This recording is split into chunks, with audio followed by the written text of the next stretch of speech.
back YouTube. It's the channel of an everyday life of an Aspie. If you're following me right now, I'm AspieAnswersAll. I'm all about creating mental health and awareness and sharing you all my life stories with Asperger's syndrome, OCD, and the other co-factors that comes into play with Asperger's syndrome.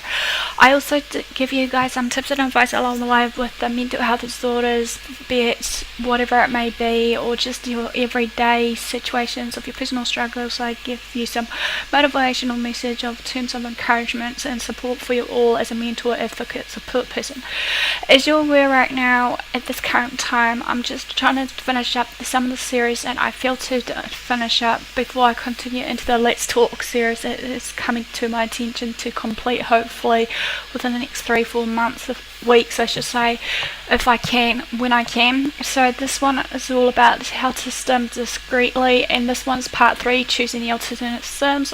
Just to heads up, I'm no medical professional, just to put a disclaimer out. I'm just a normal everyday Joe blog, sharing you my life stories and telling you or sharing with you what works for me, basically, and managing my everyday struggles with Asperger's syndrome and the like. And hopefully some of it that I give you as tips and advice along the way may be beneficial to you, or maybe to someone else that you may see, you know, the signs and symptoms of these people showing, regardless what it may be. But bear in mind also that some of the signs and symptoms that they may be, you know, showing also may need professional advice, or even just some professional support from, you know, some sort of medical professional, as well as maybe just seeking, you know, second opinion if some of these things don't work. But just bear in mind also, like I say sometimes, just to be kind and friendly to me in a way of what I'm addressing to you all, as well as just basically at this point of time, just to maybe for some of these, you know, tips and advice I give to you, or just to try not to be afraid of doing it, you know, even though I know some of it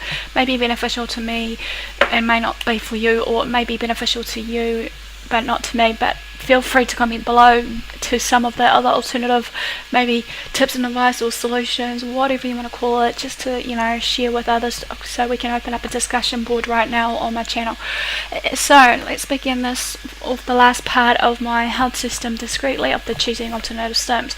As we know, basically, as I say so many times, stimming is basically not just for autistics and the like of people with different conditions. It can be for non-autistics too. Non-autistics may stim to a point of whatever they may do and they not realise it, but then again, you got to realise that, you know, there are reasons why they're doing this, and people shouldn't be ashamed of actually doing some form of, you know, stimming and knowing when to do it and where to do it and stuff. And then again, we can't fully force the stoppage of them to do it. So number one in choosing alternative stims, though, however, use tools to keep your hands busy. As we know, sometimes certain tools, or just, you know, everyday, you know, hand stuff that keeps us busy will be good. Handheld fidget toys could involve the following: the tangles. Number 2, sea urchin toys to rub against fingers. Number 3, bracelets, large round beads with smaller beads as spaces may work best for some people. And another one is putty, which is number, you know, 4 there, which is, it could be your therapy as an example there. Or another one is, some people may feel that Play-Doh might be a form of relaxant for them when they can just do stuff and mold things into their Play-Doh. Or it could be something like, I don't know, keeping your hands busy. If you're an artist, like you like to paint, you could probably paint some pictures or draw. There's another one, or play musical instruments.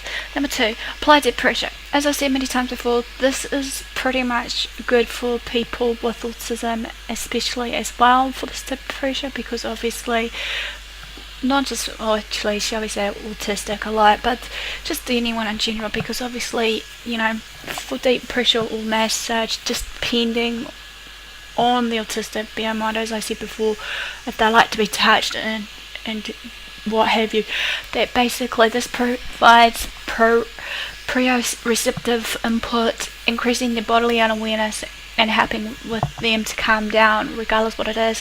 So some tips here is: number 1, wrap your arms tightly around your body and squeeze. Number 2, apply lotion or hand sanitizer and rub it in well. Number 3, squeeze your hands together. Or number 4, wear a heavy leather jacket or weighted vest. Number 3, use mouth. The mouth muscles are used for self-calming. and tasting things, as we know, that can be also considered as a stim. So some tips here we could do: number 1, chew on gum. Number 2, suck on a lollipop or hard candy. Number 3, buy a chewy bracelet or toy that is designed for special needs. These do, however, exist at reasonable prices on the internet. Number 4, find natural ways to move. As I said before, basically exercise is a good way to keep us going regardless, because sometimes stimming is maybe energy and that, or we're just needing to burn off some steam somehow, one way or another. So basically what we could do, we could sit on an exercise ball or rocking chair. Consider staying, standing and moving around to get things for people, or slowly wandering around the room as people talk. Pacing is considered acceptable in some environments, however. Number 5, find quiet auditory stims. Depending on the noise level, you should be able to make quiet stims that satisfy your needs for sound without disturbing others around you. Maybe for some tips here is: number 1, click your teeth together. Even in a silent room, people shouldn't be able to hear this. Number 2, listen to music with your headphones on. Number 3, in louder rooms, tap your feet, click your tongue, drum your fingers, hum, use echolalia, tap your pencil, etc., etc. And last but not least, number 4, only click your pen if the room is quite loud. This can be a pet peeve for some people, though, however, just to be on mine. Some tips and warnings here to end this is: remember that you never, for tips, is number 1, remember that you never need to have to apologise for being autistic and, in public's eye view. You are wonderful and lovable the way you are, and I'm sure that you'll find someone that will accept you and love you for who and what you are as a person, even though we can remove the label of us being autistic and that we're just almost every normal person. Number 2, ask your autistic friends online or in person, if you're in like a group with autistic friends basically that meets up on coffee dates or whatever, what stims I like to use in different situations. They may have great ideas for you to actually maybe alternate it or just live it up a bit. This can also be good also, basically, like, hopefully if you guys can comment below on it, this of what I'm sharing. Now, the warnings of the 2 warnings I want to share with you all is: number 1, be careful when researching alternative stims online. However, many articles speak of extinguishing stimming as the goal and present a view of autism that can be very depressing for the autistic people and autistic community. Try to search mainly in the autistic community, that's like the Ask the Autistic community, or just some Facebook pages maybe that you feel safe and secure on Facebook. And number 2, don't start using stims that could cause harm. This would include biting nails, scratching, picking skin, or pulling hair.